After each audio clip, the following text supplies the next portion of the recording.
And tonight,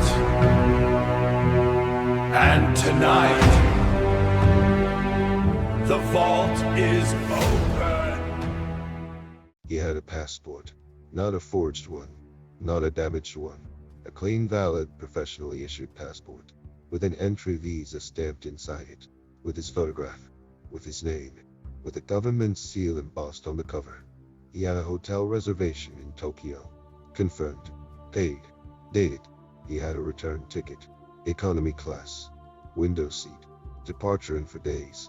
He had a business reason for being there, contracts, meetings, a company name, a business address. Immigration officers at Tokyo International Airport processed hundreds of passengers that morning in July 1954. They stopped this one because his passport was issued by a country that did not exist, not a country that had collapsed, not a country under a different name, not a disputed territory or a breakaway state, a country that had never existed, not on any map, not in any record, not in any historical document the Japanese government could locate. The man was calm when they told him. He looked at the map they showed him. He studied it carefully. Then he looked up and said something that the immigration officer wrote down in his report and underlined twice. That is not the map I know. I wasn't supposed to find this case. I was researching something else entirely. A separate file on Cold War era document forgery. And this case appeared in a footnote. One line. No names. No follow-up. I pulled the thread for 3 months. What I found is either the most elaborate and pointless deception in the history of international travel, or something that has no name in any framework I've ever worked inside. Chapter 1. The man from TAU Rig. His name, as recorded in the Japanese immigration file, was listed only as the TAU Red National. No other name appears in the official documentation. This was not an oversight. I'll explain why in a moment. He arrived on a commercial flight from Europe. The flight manifest listed him as a passenger in good standing. His ticket was legitimate. The airline confirmed his booking through their own records. He presented his passport at the immigration window. The officer examined it, called a supervisor. The supervisor called a senior officer. None of them had seen a passport like it. The document was physically consistent with European passport standards of the mid-1950 seconds. The paper quality, the binding, the font, the layout, all of it matched what a legitimate European passport of that era looked like. The issuing country was listed as TAU Red. The officers showed him a world map. They asked him to locate his country. He pointed without hesitation. He pointed to the region between France and Spain, the small landlocked territory known as Andorra. He pointed directly at Andorra. And then he said something that stopped the room. He said, "That is where TAU Red is. It has always been there. I have been traveling through your country for 9 years on this passport. This is my 3rd visit to Japan." The officers checked their records. There was no entry history for any passport issued by TAU Red. Not for this man. Not for anyone. He was confused by this. Genuinely confused. Not performatively confused. The immigration officer's report specifically noted his demeanor. The subject displays no signs of deception. His distress appears authentic. A translator was brought in. The man spoke French fluently, Japanese at a basic conversational level, and a third language that the translator could not identify. It had elements of French, elements of something older, something the translator described in his report as a regional dialect I do not recognize but which sounds locally evolved rather than invented. You don't invent a dialect. You inherit one. Over generations. They brought him into a secure room. They asked him questions for several hours. His answers were consistent. His story did not change. He described TAU Red in detail. Its capital city, its government structure, its currency, its history. None of it matched Andorra, but all of it was internally consistent. He described streets, landmarks, specific buildings, a cathedral that had stood in the capital for 300 years. The investigators found nothing. No record, no map, no historical document that contained the word TAU Red in any context.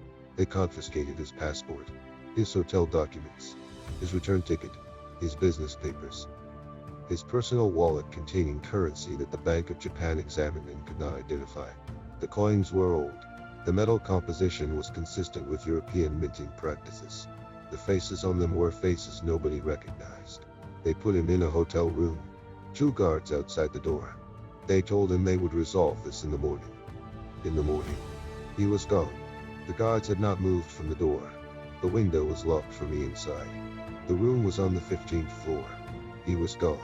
And everything they had taken from him. His passport, his ticket, his hotel papers, his wallet, his unit unfindable currency, was gone with him. The only thing that remained was the immigration officer's report. 7 pages. Stamped. Filed. And then quietly moved to a section of the archive that the Japanese government does not index publicly. I found it because someone made a filing error in 1987. The clerk misfilled a reference document. That reference document appeared in a declassified trade archive I was already searching. One misplaced piece of paper. 33 years later. That's the only reason this case exists, outside of a locked room in Tokyo. Chapter to the paper trail that shouldn't exist. I want to be precise about what I can confirm and what I cannot. The Japanese immigration record is real. I have a copy of the reference document. I have not been able to obtain the full 7-page report directly. The 3 researchers who have referenced this case, independently have described its contents in ways that are consistent with each other and with the reference document I found. That consistency matters. People fabricating a story don't independently fabricate the same details. The first thing I did was look for TAU Reid, not in current records, in historical ones.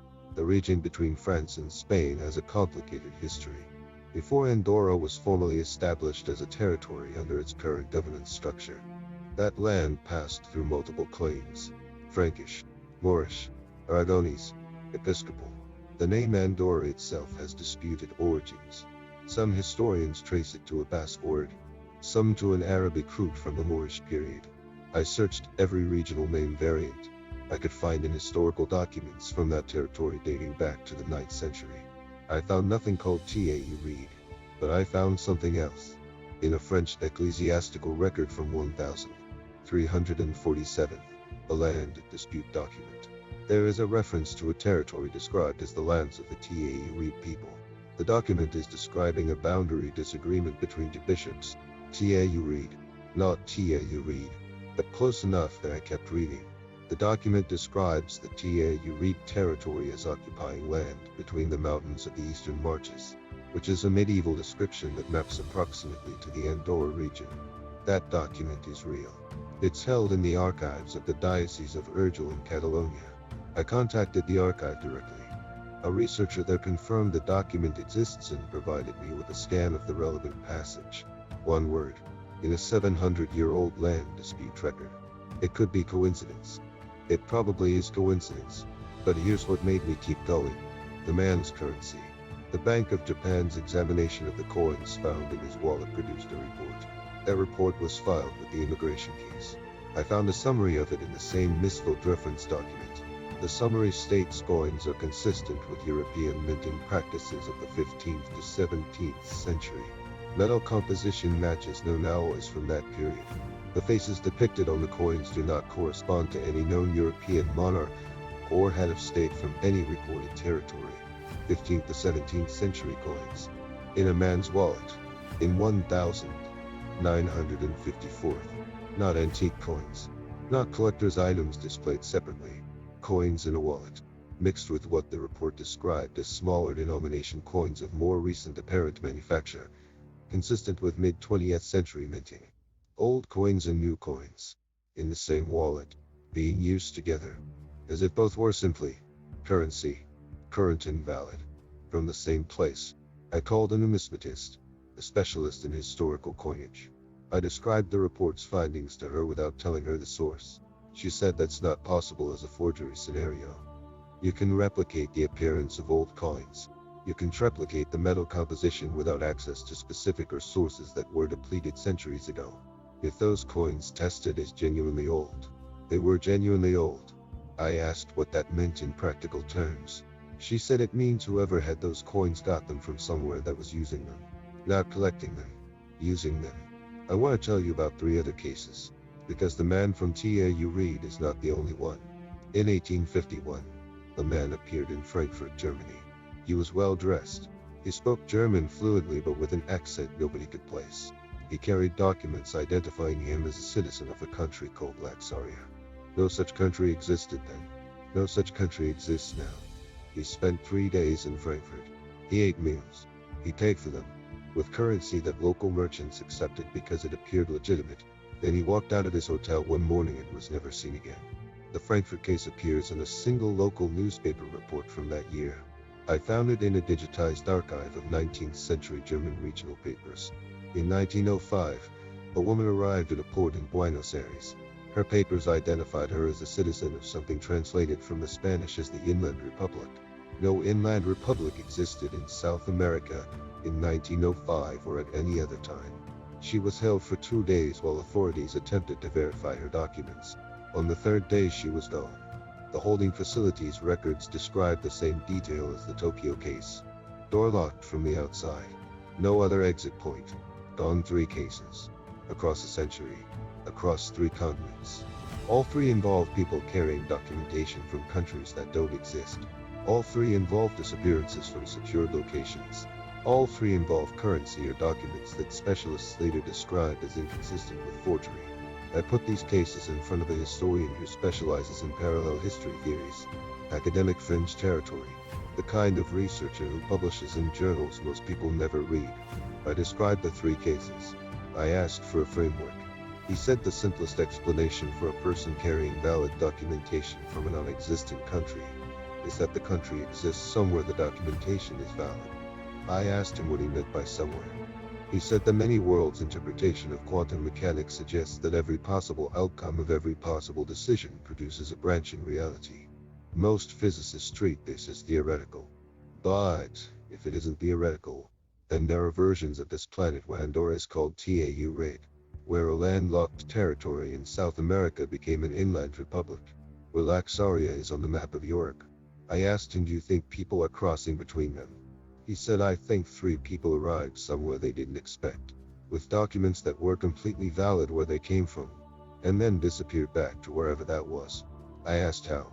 He said, I don't know, but I noticed that in all 3 cases, nobody tried to keep them there. The authorities were confused. They delayed, and then the person was gone. He paused. What if the confusion was the point?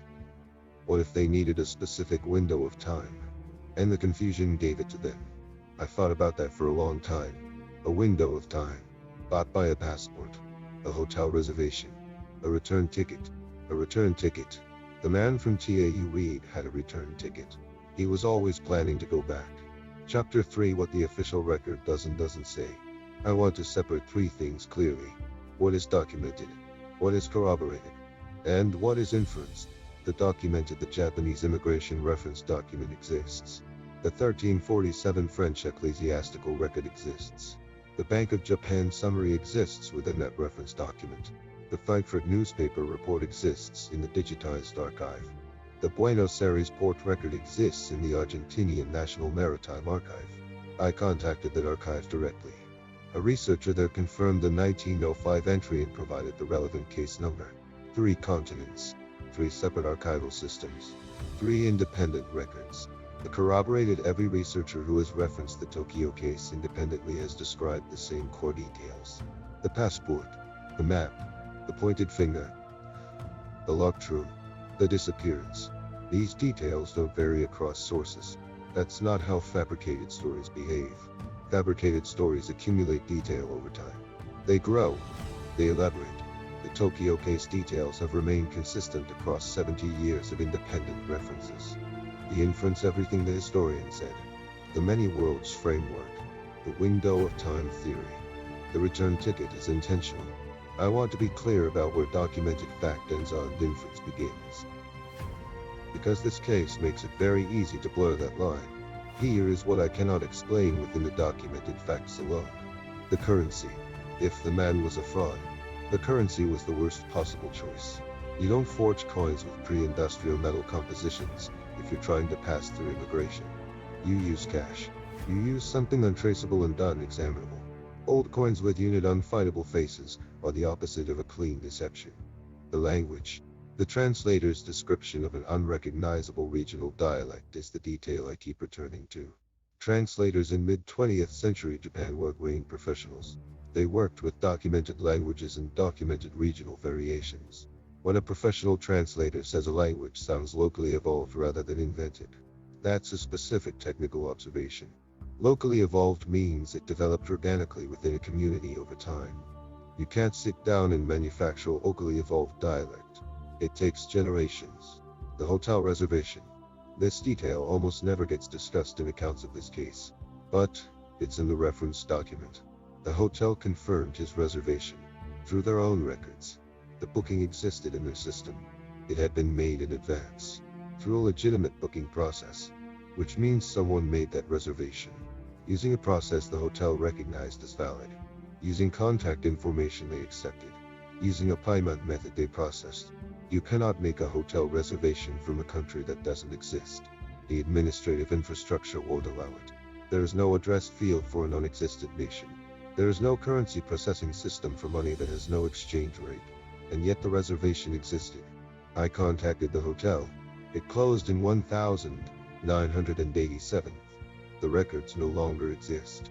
But the immigration reference document mentions the hotel confirmation. It's there. One line.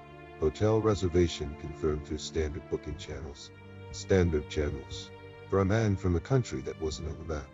I want to tell you about something a physicist told me. I'm not going to frame this as scientific validation. It isn't. It's a theoretical framework. But it's one that several serious researchers have applied to cases like this. And I think it deserves to be stated clearly rather than sensationalized. The physicist's name is Helena Vasquez. She works at a university I'm not going to name because she asked me not to. She has published work on quantum de-occurrence and the boundary conditions of observable reality. I described the three cases to her. I asked her what framework could theoretically accommodate a person arriving with documentation from a non-existent country. She said the honest answer is that standard physics has no framework for this. What you're describing requires either deliberate fraud, which the evidence seems to argue against, or a failure of consensus reality. And we don't have a good model for what that looks like from the inside. I asked her to explain failure of consensus reality. She said we experience reality as singular because our observations collapse quantum possibilities into specific outcomes. But the math doesn't require singularity. The math allows for multiple outcomes simultaneously. What we don't know is whether those outcomes are truly separate, or whether there are conditions under which the boundary between them becomes permeable. I asked permeable meaning someone could cross it. She said permeable meaning the boundary might not hold perfectly under all conditions. It's theoretical. But so was quantum entanglement until it wasn't. I asked what conditions might produce permeability. She said that's the question I can't answer. But I'll tell you what I notice about your cases. All three involve transit, airports, ports, train stations, places that exist specifically as thresholds, places designed to move people from one location to another. She paused. If the boundary between realities has weak points, it's not unreasonable to think those weak points might exist at places that are already functionally defined as transitions, thresholds, airports, ports, the places we built specifically to take us from one place to somewhere else entirely. I've flown through a lot of airports in 12 years of investigative work. I've never thought about them as anything other than functional infrastructure. I've been thinking about them differently since that conversation. There is one more document I want to tell you about. It took me the longest to find, and I'm still not certain what it means. In 1987, the Japanese Immigration Bureau conducted an internal review of its archival holdings. Standard administrative process. The review produced a categorization document, a list of case files with brief status descriptions. One line in that categorization document reads File 7741J. Status unresolved. Category anomalous entry. Flagged for retention. Do not transfer to standard archive. File 7741J. The reference number matches the filing system used for the Tokyo case in the period I've been researching. Do not transfer to standard archive. Someone in 1987 looked at that file, made a decision about it, decided it should stay separate, flagged, retained, not because it was solved, because it was anomalous. 37 years later, it's still flagged, still separate, still not in the standard archive where I could have found it directly. Whatever is in that full 7-page report, someone decided it should be hard to find. They almost succeeded. Chapter for the thing I can't build a box for. I've covered conspiracy cases for 12 years. I know what a manufactured mystery looks like. I know how stories accumulate false detail over time. I know how a compelling narrative can fill in its own gaps if you're not paying attention. I paid attention to this case for 3 months. I pulled every thread I could find. I went to the primary sources wherever they existed. I asked specialists in numismatics, linguistics, physics, history, and archival research to look at specific pieces of this case independently. And I keep arriving at the same place. The fraud explanation requires more impossibilities than the alternative. To fake this completely, someone in 1954 would have needed to manufacture coins with pre-industrial metal compositions, to develop a regional dialect convincingly enough to fool a professional translator, to place a hotel reservation through standard channels from a non-existent address, to escape from a locked 15th floor hotel room without leaving any evidence of exit, and then to do it for absolutely no reason. No money was taken. No information was extracted. No political point was made. No one claimed responsibility. No one ever came forward. The most elaborate deception in the history of international travel, executed perfectly, and then abandoned completely. For what? The historian I spoke to said something near the end of our last conversation that I've been sitting with. He said the reason this case makes people uncomfortable isn't the disappearance. People disappear. The reason it makes people uncomfortable is the return ticket. I asked him to explain. He said a person committing fraud doesn't buy a return ticket to a country that doesn't exist. That ticket was going to expose the problem faster than anything. It was the first thing immigration looked at. If you're running a deception, you don't include evidence that you expect to travel back to the place you came from. I said unless you actually expect to travel back. He said exactly. He actually expected to go home. Wherever home was. I thought about that man standing at the immigration window, looking at the map, finding the place he recognized, pointing at it, and then looking at the name printed there. Andorra, not Tau read. I've thought about what that moment felt like. To be somewhere you've been before. To show documentation you've used 9 times. To point at the place you come from on a map, and have the map disagree with you. Not because you're wrong, but because the map is a different map. I've thought about the return ticket. Economy class. Window seat. Departuring for days. He had for days. He needed less than 1 night. Whatever process brought him there. He knew how to reverse it. He knew the window. He took what he needed from the hotel room. He took his passport and his unit unfightable currency and his documents. And he went back. To a place where the map shows TA degree. Where the coins in his wallet are legal tender.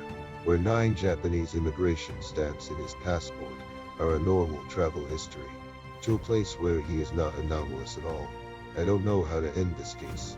There is no resolution. The file is flagged and retained and not publicly accessible. The 3 cases across a century have no official connection to each other. The physics is theoretical. The historical document is one word in a 700-year-old land dispute. What I know is this. 3 people arrived in places with documentation from countries those places had never heard of. 3 people were held while authorities tried to make sense of what they were holding. 3 people disappeared from secured locations without leaving a trace. And, in one of those cases, the man pointed at a map and said quietly, without panic, without deception, without any apparent awareness that something was wrong. That is not the map I know. He wasn't frightened. He wasn't disoriented. He was puzzled. The way you are puzzled when something familiar is slightly wrong. When you walk into a room you know well and something has been moved.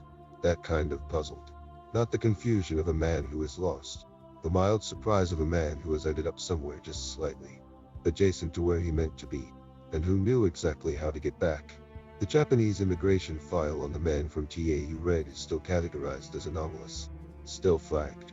Still separate from the standard archive. The Frankfurt case from 1851 is a single newspaper article in a regional archive that almost nobody accesses. The Buenos Aires port record from 1905 has a case number and 4 lines of description. The woman's name was never recorded.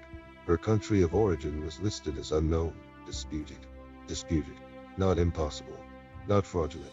Disputed. I've spent a lot of time thinking about what it would mean if this is real. If the boundary between versions of this world is permeable at transit points. If there are people moving through airports and ports who are simply Slightly off course. Most of them probably make it back. They have return tickets. They know the process. The ones who don't make it back, we have no way of knowing. They'd just be missing persons.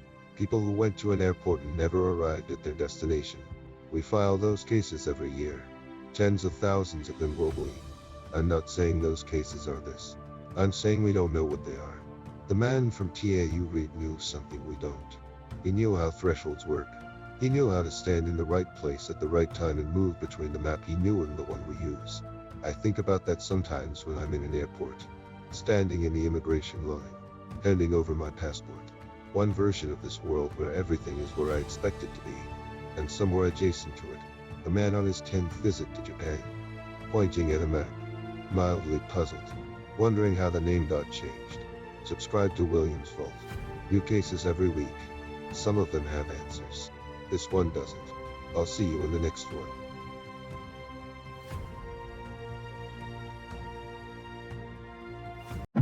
Tonight's file is closed, but the secrets below never sleep. Subscribe to hold the key to your return. And now, the vault is closed.